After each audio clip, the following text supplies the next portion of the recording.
Salut les amis, on est à Portimao, en Algarve, au Portugal. Une région vraiment extraordinaire, magnifique. En fait, on n'est pas dans la ville, on est sur les falaises qui bordent la ville, qui sont un peu plus loin, une petite pointe, où c'est vraiment splendide. Ce qui interpelle, c'est que, en fait, ici, c'est pas comme en France. Il y a une liberté de circuler, il y a une responsabilité individuelle mise en valeur. Donc à nous de respecter non seulement la faune, la flore et le paysage, les falaises et tout ce qui est naturel, mais à nous aussi de faire gaffe à notre propre personne, parce qu'on peut marcher sur des endroits qui sont susceptibles de s'écrouler très très rapidement. En effet, les falaises sont composées, on a regardé d'un peu plus près, de sable, de calcaire, de coquillages, et c'est vraiment très très très très friable. Et là où vous verrez à un moment donné, je ne sais pas si c'est avant ou après, parce que faire deux vidéos, je ne peux pas voir les vidéos qui défilent quand je me filme moi-même. Vous verrez à un moment donné un endroit où il y a une falaise avec des barrières. C'est la première fois qu'on voit des barrières. En fait, en discutant avec un Portugais local, il m'expliquait que ça fait uniquement 3 semaines que ça s'est écroulé. Et il y a plus de 5000 tonnes de gravats, enfin de pierres et de roches qui se sont cassées la gueule. Alors je ne sais pas s'il y avait quelqu'un en dessous, mais effectivement, quand on marche sur ces falaises, non seulement on peut se retrouver tout près du bord, voire carrément au-dessus de crevasses, c'est-à-dire qu'il y a des cavités qui sont un petit peu partout, et ben on peut être posé dessus, tout simplement. Et allez savoir si ça va pas se casser la gueule. À ce moment-là, ce sera la fin des vidéos.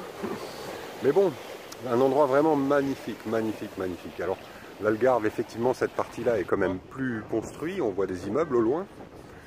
Mais un côté naturel dans ces falaises, calme.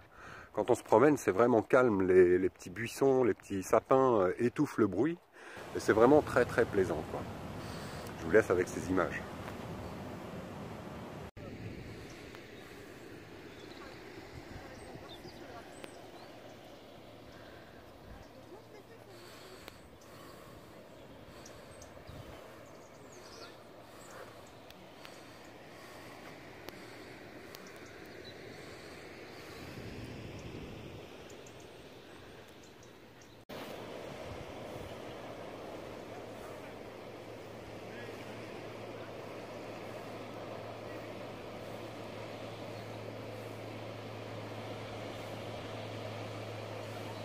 Pour revenir sur cette liberté un petit peu qu'il y a au Portugal et qu'on n'a pas en France on est bridé par des lois, par des règles. Vraiment le gouvernement politique a pris la main avec les lobbies sur la liberté de l'homme. Au Portugal, en 2000, je crois que c'est en 2000, d'après ce qu'on m'a expliqué, ils ont carrément légalisé tout ce qui est drogue, cocaïne, héroïne, cannabis, la totalité. Et du coup, ils ont eu une diminution du nombre de morts par overdose. Donc ça veut dire que la responsabilisation, elle n'est peut-être pas si inintéressante que ça, à tout niveau. Que ce soit au niveau sécurité routière, que ce soit au niveau des libertés individuelles et de la prise de conscience.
Sur cette partie de la côte, on n'a pas eu trop de difficultés pour se garer, pour stationner. On a trouvé cette nuit un grand parking le long de la plage qui, je pense qu'en juillet-août, n'est pas autorisé au camping-car, juste à côté d'une aire de camping-car.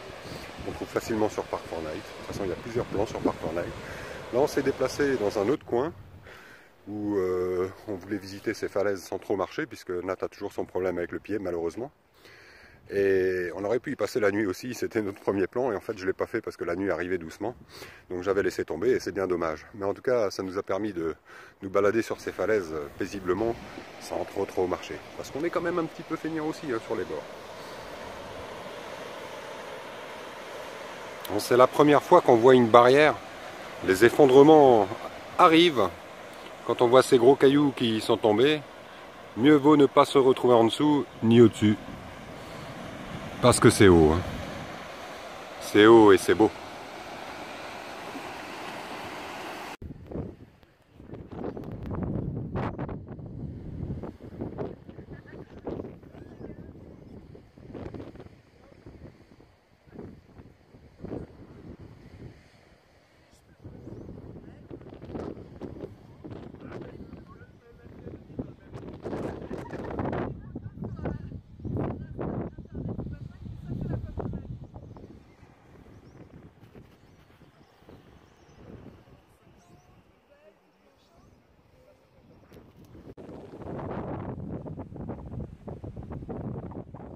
On a fait un meurtre. Tu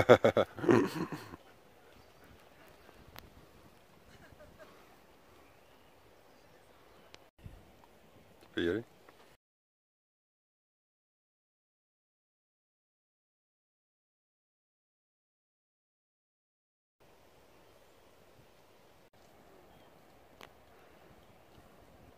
Des figues de Barbarie.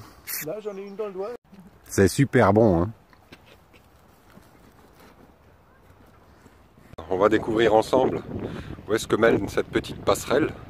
Pas très esthétique, mais sûrement impressionnante. Donc je ne sais pas, j'y mets les pieds pour la première fois avec vous. Oh là là. Moi quel vertige. Oh là là là là. C'est carrément impressionnant. J'ose même pas m'approcher du bord alors que ça devrait être solide. Impressionnant.